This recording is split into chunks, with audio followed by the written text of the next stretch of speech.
Hello and welcome back to All About Community. When we went to break, I was speaking with George Strait.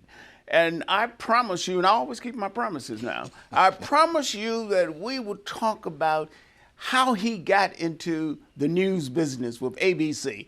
George, I understand that you were started out as a biochemist. Now, explain, how do you get from biochemistry to the news? Well, I couldn't find work. That's very simple. Looking for a job. Looking for a job. And also during the late 60s, somebody with my education and ambition, companies would have to hire me in a management track.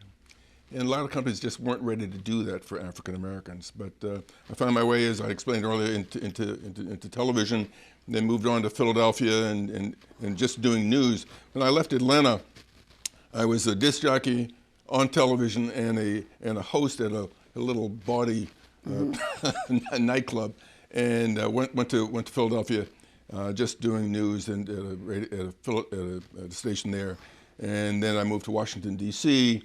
And I was working for CBS at the time, and Ed Bradley and I became good friends. Oh, great! And, the late Ed Bradley. Absolutely. All right. And it was during the time when the networks had maybe one or two African Americans, and ABC was about to fire their African American, and they went after Ed. They wanted to hire Ed, and Ed was about to go to 60 Minutes, but nobody knew that. So he told the folks at ABC, so there's this young cat that I work with who's really good. And ABC had known about me, but Ed pushed me, and but I did what I needed to do and got hired in 1977. And you were there for about 23 years. What is some of the stuff that you covered while you were at the ABC News? I remember seeing him. I said, "Oh, that's a brother, ABC News," and he would always say, "I'm George Strait." And I always remember that name, George Strait. And some of you may remember that back in the late 1990s. That's right. That's right. So I started off like most folks start, and when the phone rings, you go off and cover the disaster in West Virginia or a race riot in Bermuda or whatever. And for a while I was covering a whole bunch of farm stories. I never understood why I took a kid from the ghetto and cover farm stories. But in the early 80s, ABC, trying to compete with CBS and NBC, found some niches for folks to cover. And make a long story short, I ended up covering science and medicine. And after I had done a couple of medical stories, the president of ABC News, Roone Arledge, called me and said, "You seem to understand this so well and you explain it so well. Do you have any background in science?" So yeah. It's just, not everybody reads your resume. That's right. So it was a good meld of interest and expertise, and I ended up being actually the first not the first African, but the first correspondent on network television news just to cover science and medicine.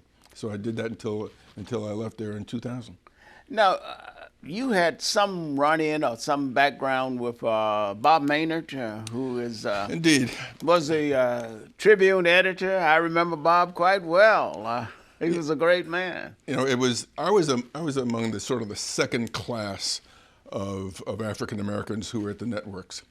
And after I was there and for a few years, we just became incensed at the lack of diversity, not just on the air but behind the cameras and also in our programming.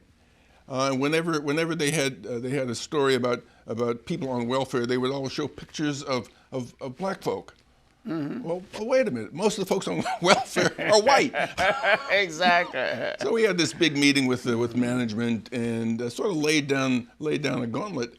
And David Brinkley had just come and started the Sunday show This Week.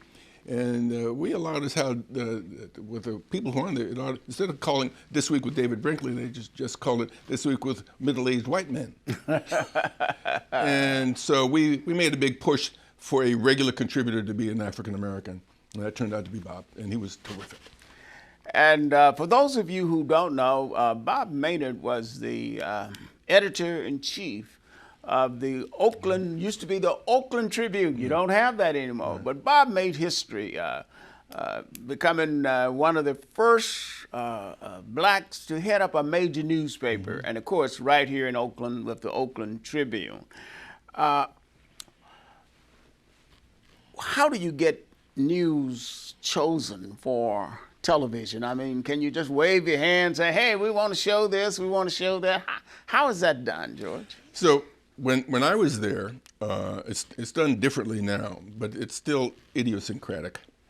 I used to say that people would ask, how do you get a story on ABC News? Yeah. And I said, whatever Peter Jennings wakes up and decides is going to be the news that day, that's what gets on. And that's being a little bit flip, but it's also true. If the anchorman decides that this is what's going to happen, that's what's going to happen. Now the anchorman has a lot of people behind him, and also there's a lot of input. But if something is front page of the New York Times, it's going to be covered by television. If something is front page of the Washington Post, it's going to be covered on the networks. Now there's even more push because things that are on Twitter, if they get a lot of followings and a lot of retweets and all the rest of that stuff, then it finds its way into the discussion about whether or not we're going to cover this. So it's more small d democratic now because there are a lot of voices that go into it. But still, at the end of the day, 2 or 3 people decide what's going to be there.